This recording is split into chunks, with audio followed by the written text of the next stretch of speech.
ఓం సాయిరామ్. సాయి భక్తులందరికీ నమస్కారం అండి. అందరూ ఎలా ఉన్నారు ఫ్రెండ్స్? మన సాయినాథుని దయ వల్ల అందరూ బాగుండాలని మనస్ఫూర్తిగా కోరుకుంటూ ఈరోజు ఈవిడనైతే స్టార్ట్ చేస్తున్నాను. ఇక ఈరోజు కూడా బాబాగారు ఎలాంటి సందేశాన్ని తీసుకొచ్చారంటే, తల్లి బంగారు ఇలా చూడు, ఈ నిమిషం నీతో ఒక శుభవార్త చెప్పాలనే వచ్చాను. నీ తండ్రిని నమ్మి నీ తండ్రిపై నమ్మకంతో ఇప్పుడే ఈ వార్తను విన్నావు అంటే ఖచ్చితంగా నువ్వు ఆనందిస్తావు. నా బిడ్డ సంతోషం కోసమే కదా నేను ఇన్ని సందేశాలను తీసుకొస్తున్నాను. మరి నువ్వు వినకుండా నిర్లక్ష్యం చేస్తే ఎలా అమ్మా? నువ్వు నా బంగారు బిడ్డవి, విను అని బాబాగారితో చెప్తూ ఉన్నారండి. బాబాగారు ఇంతలా చెప్తూ ఉంటే మనం వినకుండా ఉంటామా? ఇంతలా బాబాగారు మనల్ని బుజ్జగిస్తూ మనల్ని సంతోషంగా ఉంచాలని చూస్తున్నారు అంటే దాని వెనుక ఏదో ఒక అర్థం అనేది దాగి ఉంటుంది.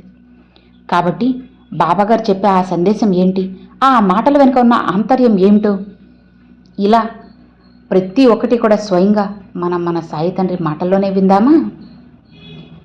నా బంగారు బిడ్డ, ఈరోజు నీతో ఒక చక్కటి సందేశాన్ని చెప్పబోతున్నాను. నీ తండ్రిని నమ్మి నీ తండ్రిపై నమ్మకంతో పూర్తిగా జాగ్రత్తగా విను. నీకు చాలా సంతోషంగా ప్రశాంతంగా ఉంటుంది. అవునమ్మా, నీ కోసమే ఎదురు చూస్తున్న ఒక శుభవార్త నీ చెవిన పడాలి అని నేను ఎంతో ఆరాటపడుతూ ఉన్నాను. నువ్వు నా బంగారు కదా. ఈ శుభవార్తను ఈ రోజున నీకు అందివ్వాలని నేను నీ ముందుకు వచ్చేశాను. నీ ముందుకు రావడం అనేది కేవలం నా అనుగ్రహం మాత్రం వల్లనే నీ దగ్గరికి వచ్చింది. ఈ బ్రహ్మాండం మొత్తం కూడా ఒక్కొక్కసారిగా నేను నిండి ఉన్నానని నీ మనసులో అనుకో. నీ మనసులో ఎంత బాధ ఉందో, ఎన్ని ఆలోచనలు ఉన్నాయో నాకు తెలుసు. ఎందుకంటే నీ మనసుకి ప్రతి నిమిషం కూడా నువ్వు ఇలా నచ్చ చెప్పుకుంటూ ఉంటావు. నాకు ఎవరూ లేకపోయినా ఈ ప్రపంచం మొత్తం కూడా నన్ను ఏకాకిగా చూసినా కానీ నేను నమ్ముకున్న నా దైవం ఎప్పుడూ కూడా నా చెయ్యి విడిచిపెట్టిందే లేదు అని నువ్వు నీ మనసుకి నచ్చ చెప్పుకుంటున్నావు కదా. ఇలా చూడు, అప్పుడు నేను నిన్ను చూసి చాలా మురిసిపోతున్నానమ్మా. ఎందుకంటే నా బిడ్డలు ఇంతలా నన్ను అర్థం చేసుకున్నారు. గొప్ప మనసున్న నా బంగారు బిడ్డలు. నా బిడ్డలు దొరకడం నిజంగా నా అదృష్టం అని చెప్పి నేను అనుకుంటున్నాను. ఎందుకంటే నా భక్తుల హృదయంలోనే నేను ఎల్లవేళలా ఉంటాను. వారి మనసులో వారి ఆలోచనలు ఏ విధంగా ఉంటాయన్నవి అన్నీ నేను చదువుతూ ఉంటాను. అయితే తల్లి, నువ్వు ఎన్నిసార్లు అలసిపోయి ఉన్నా సరే, ఎన్ని చిరాకులు ఎంత కోపంలో ఉన్నా సరే, నన్ను ఎప్పుడూ కూడా నువ్వు నిందించిందే లేదు, దుర్భాషలాడలేదు. ప్రేమతో వాత్సల్యంతో నాతో ఏ కష్టం వచ్చినా సరే తల్లిగా తండ్రిగా భావించి అన్నీ కూడా నాతో పంచుకున్నావు. నిజాయితీగా నీకు ఈ లోకంలో ఏ ఒక్కరూ కనిపించడం లేదని కష్టమైన నష్టమైన అన్నీ నీ తండ్రితోనే పంచుకుంటూ వచ్చావు. అందుకే ఈ క్షణాన నీ భాగ్యంలో నేను గొప్పగా రాసిపెట్టాను. నీ విధి రాతనే మార్చేశాను. నీకు పూర్తి నా ఆశీర్వాదం యొక్క స్పర్శను అందిస్తున్నాను. మట్టిని బంగారం చేసే శక్తి నాకు ఉంది. కాబట్టే నా కృప అమోఘం. శ్రద్ధగా విను. ఈ సందేశాన్ని విన్నావంటే నీ జీవితం మారుతుంది. విడిచిపెట్టకమ్మా. అర్థజ్ఞానం అనేది జీవితంలో చీకటిని తెస్తుంది. కాబట్టి ఒక్క నిమిషం మాత్రమే ఇందులో పెట్టేటువంటి ప్రతి మాటను జాగ్రత్తగా విను. నీ భాగ్యాన్ని కొత్త ఎత్తులకు చేర్చబోతున్నాను. ఈ నెల చివరికి నీకు మంచి శుభవార్త అందుతుంది. అది నువ్వు వినగానే ఆనందంతో ఉరకలేస్తావు. నీ ఆత్మ ఆనందంతో నిండిపోతుంది. నా కృపతో నీ జీవితంలో కొత్త కొత్త మార్గాలు, కొత్త అవకాశాలు, కొత్త విషయాలు జరుగుతాయి. ఇప్పటి వరకు ఎవరు నీతో ఉన్నా సరే వారితో ఆనందంగా లేక ఎన్నో గొడవలు పడుతూ ఉన్నావు కదా.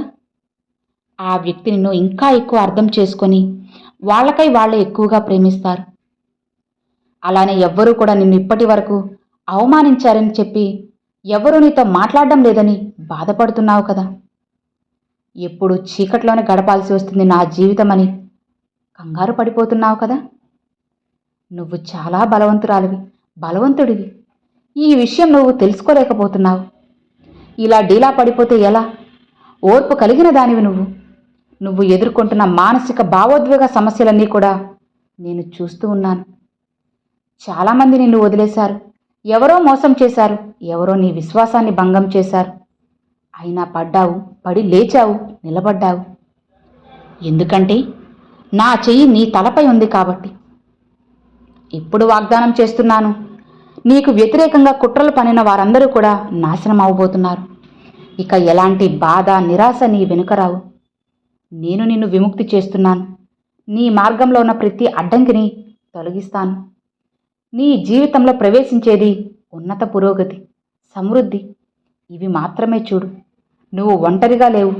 నీలో అద్భుతమైనటువంటి వరం ఉంది. నువ్వు వెలిగిపోవడానికి పుట్టావు. నీ సమయం ప్రారంభమైంది. సమీప భవిష్యత్తులో ఈ ప్రపంచం నీ కాంతిని, నీ ఉనికిని గుర్తిస్తుంది. నీ ప్రేమ, నీ గౌరవం అంతకింత రెట్టింపు అవబోతున్నాయి. నీ ఉన్నతికి ప్రణాళికలు సిద్ధంగా ఉన్నాయి. నువ్వు నిద్రపోతే నీ స్వప్నంలో నేను కనపడతాను. ఉదయం లేచినప్పుడు నా లీలలను నీ తలుపు దగ్గర నిలబెడతాను. నువ్వు నన్ను ప్రేమిస్తే నాపై విశ్వాసం ఉంచు. అసాధ్యం అనిపిస్తే మార్గాన్ని సుసాధ్యం చేస్తాను. ఆ మార్గంలో నీ గమ్యాన్ని చేరుస్తాను. నీలో ఉన్న సామర్థ్యాలన్నీ కొత్తగా నీకు కనిపించేలా చేస్తాను. నీ జీవితంలో ధనం ప్రవాహంలో వచ్చేలా చేస్తాను. నువ్వు ఎంత ఖర్చు చేస్తే అంత ఎక్కువగా పెరిగేలా చేస్తాను. ప్రతి ఉదయం ఉత్సాహంతో నిండిపోయేలా చేస్తాను. ప్రతి రాత్రి శాంతితో గడిపేలా చేస్తాను. నీ జీవితం ఇక మునుపటిలా ఉండదు. నీ ప్రార్థనలకు సమయం వచ్చేసింది. నీ స్వప్నాలకు ఇప్పుడు మంచి భవిష్యత్తు దొరకబోతుంది. నువ్వు ఒంటరిగా ఉన్న ప్రతి క్షణం నేను నిన్ను చూస్తూ వచ్చాను. ఇప్పుడు అదే కాంతి, అదే చమత్కారం నీ తలుపు తడుతుంది. నువ్వు పూర్తిగా కూలిపోయే స్థితికి చేరిన ప్రతిసారి నీకు తెలియని శక్తి నిన్ను లాగుతూనే వచ్చిందని మర్చిపోకు. నీ సమస్యలు ముగిసిపోబోతున్నాయి. నీ జీవితంలో ఆనందం, కొత్త అధ్యాయం ప్రారంభమవబోతుంది. ఇప్పటి వరకు నీకు వ్యతిరేకంగా జరిగిందంతా ఇక నీ పక్షానికి మలుపు తిరుగుతుంది. నీ భాగ్య దిశను నేను మార్చబోతున్నాను. నీ జీవితంలో ఉన్నతిని మాత్రమే నువ్వు చూస్తావు. నీ జీవితంలో జరగబోయే మార్పు కోసం నువ్వు సంవత్సరాలుగా ఎదురుచూశావు. నీలో ఎన్నో రకాలుగా సమస్యలు, అశాంతి, అసహనం ఎప్పుడూ కూడా నిన్ను ఒంటరిగా మిగిల్చాయి. కాబట్టి ఈరోజు నిన్ను నువ్వు సాధారణంగా చూసుకున్నావు. కానీ రేపు నిన్ను నువ్వు అసాధారణమైన మనిషిగా చూసుకుంటావు. చూడు, నిన్ను ఎవ్వరూ కూడా ఆపలేరు. నీ ఓర్పు, మౌనం, సహనం, ఎవ్వరికీ చెప్పకుండా దాచుకున్న బాధ అన్నీ ఫలించాయి. నేను నా భక్తుల యొక్క ప్రతి ఆహ్వానాన్ని వింటాను. ప్రతి గాయాన్ని నయం చేస్తాను. ఇప్పుడు నువ్వు కొత్త ఆరంభం వైపు నడవబోతున్నావు. నేను ముందుండి నీ మార్గంలో ప్రతి భయం అన్నిటినీ కూడా తొలగిస్తాను. అన్ని చమత్కారాలు నువ్వు చూస్తావు. నువ్వు దాచుకున్న బాధలన్నీ కూడా కరిగిపోబోతున్నాయి. నా ఆశీర్వాద కాంతి నీ హృదయంలో మరింత ఎక్కువగా పెరగబోతుంది. నువ్వు మరలా నవ్వడానికి సమయం వచ్చేసింది. అలానే నువ్వు సంతోషంగా ఉండడానికి కావాల్సిన రోజులన్నీ కూడా నేను సమకూర్చేశాను. ఇక నువ్వు భయపడకు, బాధపడకు. నువ్వు నా బంగారు బిడ్డవి. నా బిడ్డ బాధపడుతూ ఉంటే నేను ఎలా చూస్తూ ఉంటాను చెప్పు తల్లి? ఇలా చూడు బంగారు, ఇకనైనా నీ బాధ, కన్నీళ్లు అన్నిటినీ ఆపుకొని ఒక్కసారి నీ తండ్రిని చూడవా? నీ తండ్రి ఏం చెప్తున్నారో వినవా చెప్పు. నీ తండ్రి చేసే లీలలు, నీ తండ్రి చెప్పే మాటలు అన్నీ కూడా నీ గురించే బంగారు. నిన్ను సంతోషపెట్టడానికే కదా. మరి నువ్వు అలా కాకుండా బాధపడుతూ భయపడుతూ ఉంటే ఎలా అమ్మా చెప్పు? వేటిల్ని కూడా నువ్వు పట్టించుకోకు. సంతోషంగా ముందుకు వెళ్ళు. నువ్వు నా బంగారు బిడ్డవు, సాయి బిడ్డవు. సాయి బిడ్డలు ఎప్పుడూ కూడా ఇలా బాధపడవచ్చా చెప్పు? భయపడవచ్చా చెప్పు?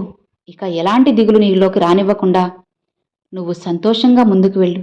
అన్నీ నీ బాబా చూసుకుంటారు. నీ భారాన్ని ఇక నేను తీసేసుకున్నాను. ఇక నువ్వు కేవలం నడవాలి. అది విశ్వాసంతో, భయం లేకుండా నడు. నీ బంధం ఏదైతే దూరం పెట్టాయో అవే మళ్ళీ నీకు తిరిగి సొంతమవుతాయి. పాత గాయాలన్నీ నయమవుతాయి. జీవితంలో తప్పుడు వ్యక్తులు ఎప్పుడూ కూడా నీ దగ్గరకు రాలేరు. నువ్వు ఎంచుకున్న నువ్వు కోరిన వాళ్ళు మాత్రమే నీకు సొంతమవుతారు. కాబట్టి ఇక నువ్వు భయపడకు, బాధపడకు. కొండంత అండగా నీ సాయి తండ్రి నీకు తోడు ఉండగా నువ్వు భయపడవచ్చా చెప్పు? సంతోషంగా ఉండు అని బాబాగారితో చెప్తున్నారండి.